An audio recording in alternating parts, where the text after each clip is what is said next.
പാലക്കാട് നിന്ന് രമേശ് പിഷാരടിയുടെ വിജയം സുനിശ്ചിതമാണ്. കാര്യം വെച്ചാൽ ഇപ്പോൾ അവിടെ മാർക്സിസ്റ്റ് പാർട്ടി അവിടെ മത്സര രംഗത്തെ ഇല്ലെന്ന് തന്നെ പറയാം. അവർ 3ാം സ്ഥാനത്തേക്ക് പിന്തള്ളപ്പെട്ടിരിക്കുന്നു.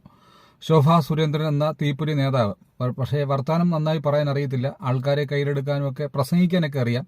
പക്ഷേ രമേശ് പിഷാരടി ബഹുദൂരം മുന്നിലാണ് ഇപ്പോൾ പൊയ്ക്കൊണ്ടിരിക്കുന്നത്. അദ്ദേഹത്തിന്റെ ഭാവചലനങ്ങളും എല്ലാം ഉമ്മൻചാണ്ടി സാറിനെയൊക്കെ ഓർമ്മിപ്പിക്കുന്നതാണ്.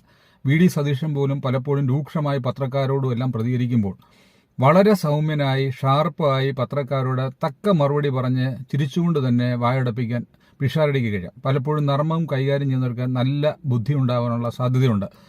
അദ്ദേഹത്തിന്റെ ഓരോ നർമ്മവും പൊടുന്നനെ വരുന്നത് വളരെ ബുദ്ധിയുടെ ഷാർപ്പ് ഇന്റലക്റ്റിന്റെ ഒരു ഭാഗമാണെന്നാണ് ഞാൻ വിലയിരുത്തുന്നത്.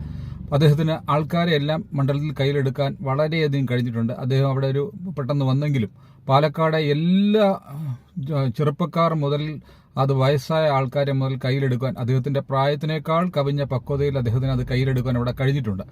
പലപ്പോഴും നേരിയ ഭൂരിപക്ഷത്തിൽ ആണെങ്കിൽ ജയിക്കുമെന്ന് നമ്മൾ പ്രതീക്ഷിച്ചിരുന്നെങ്കിലും BJP ഒക്കെ ബഹുദൂരം പിന്നിലാക്കി രമേശ് പിഷാരടി മുന്നോട്ട് പോകാനുള്ള സാധ്യതയുണ്ട്.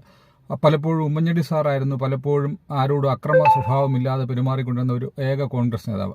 ഇപ്പോൾ നമുക്ക് വേണമെങ്കിൽ പറയാം, നമ്മുടെ കേരളത്തിൽ ഏറ്റവും ഒരുവിധം IQ-വും EQ-വും എല്ലാം മുന്നിലുള്ള ഒരു നേതാവ് രമേശ് പിഷാരടിയാണെന്ന് പറയാം. ചെറുപ്പത്തിന്റെ തിളപ്പ് ഉള്ളപ്പോൾ പോലും അദ്ദേഹം വളരെ സമചിത്തതയോടെ കാര്യങ്ങളെ കൈകാര്യം ചെയ്യുന്നു. പലപ്പോഴും അത് നമ്മുടെ സമൂഹത്തിന്റെ ഇടയിൽ വളരെയധികം ചലനങ്ങൾ സൃഷ്ടിച്ചിട്ടുണ്ട്.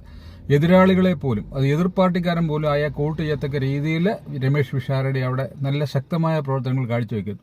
ഞാൻ ഇന്നലെ ഒരു യൂട്യൂബിൽ പറഞ്ഞതുപോലെ നമ്മുടെ പുതുപ്പള്ളിയിൽ ചാണ്ടിയുമ്മനും പറവൂരിൽ നമ്മുടെ പ്രതിപക്ഷ നേതാവായിരിക്കുന്ന ആളും ജയിക്കുമ്പോൾ തീർച്ചയായിട്ടും പാലക്കാട് മണ്ഡലത്തിൽ രമേശ് പിഷാരടി വെന്നിക്കുടി പാറിക്കുമെന്നുള്ളതിന് യാതൊരു സംശയം വേണ്ട.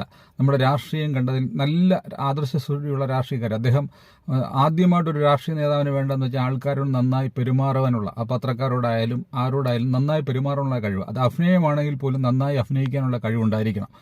അത് അല്ലാതെ ഒരു രാഷ്ട്രീയ പ്രവർത്തകൻ ഇറങ്ങി വളരെ ഹാർഷായിട്ട് പെരുമാറി ഞാൻ പ്രവർത്തനങ്ങൾ കൈകാര്യം ചെയ്യുന്നു എന്ന് പറഞ്ഞാൽ ജനങ്ങളെ കയ്യിലെടുക്കാൻ ബുദ്ധിമുട്ടാണ്. വാസ്തവത്തിൽ രമേശ് പിഷാരടി ബഹുദൂരം മുന്നിലാണ്. ജനങ്ങളെയൊക്കെ കയ്യിലെടുക്കുന്ന കാര്യത്തിലാണെങ്കിലും കാര്യങ്ങൾ കുറുക്കിക്കൊള്ളുന്ന രീതിയിൽ പത്രക്കാരുടെ മറുപടി പറയുന്നതിലാണെങ്കിലും ഒരു രാഷ്ട്രീയ നേതാവും ഇത്രത്തോളം കഴിവ് പ്രകടിപ്പിച്ചിട്ടില്ല. ഇദ്ദേഹം നാളെ ഭാവി മുഖ്യമന്ത്രി വരെ ആകുവാൻ സാധ്യതയുള്ളതാണെന്നാണ് എൻ്റെ ഒരു വിലയിരുത്തൽ.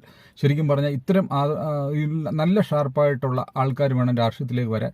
ഇവർക്ക് ഒരു വെറും സിനിമാ നടൻ എന്ന് പറഞ്ഞ പേരിൽ അദ്ദേഹത്തെ എഴുതി തള്ളുവാനൊന്നും നമുക്ക് കഴിയുന്നില്ല. കാര്യം വെച്ചാൽ അദ്ദേഹത്തിന്റെ ഓരോ മറുപടികളും കോൺഗ്രസിന്റെ പ്രസ്ഥാനത്തെക്കുറിച്ച് അദ്ദേഹത്തിനുള്ള ബോധവും ഉറച്ച ബോധ്യവും ഇത്രയും നാൾ രാഷ്ട്രീയ രംഗത്ത് പുറപ്പെട്ടു അദ്ദേഹത്തിന്റെ സഭാകമ്പമില്ലാത്ത രീതിയിലുള്ള മറുപടികളും ഒരു ഉത്തമ രാഷ്ട്രീയ നേതാവിനെ ഇടപെടുന്നുണ്ട്. രമേശ് പിഷാരടി ജയിക്കും, തീർച്ചയായിട്ടും ജയിക്കും.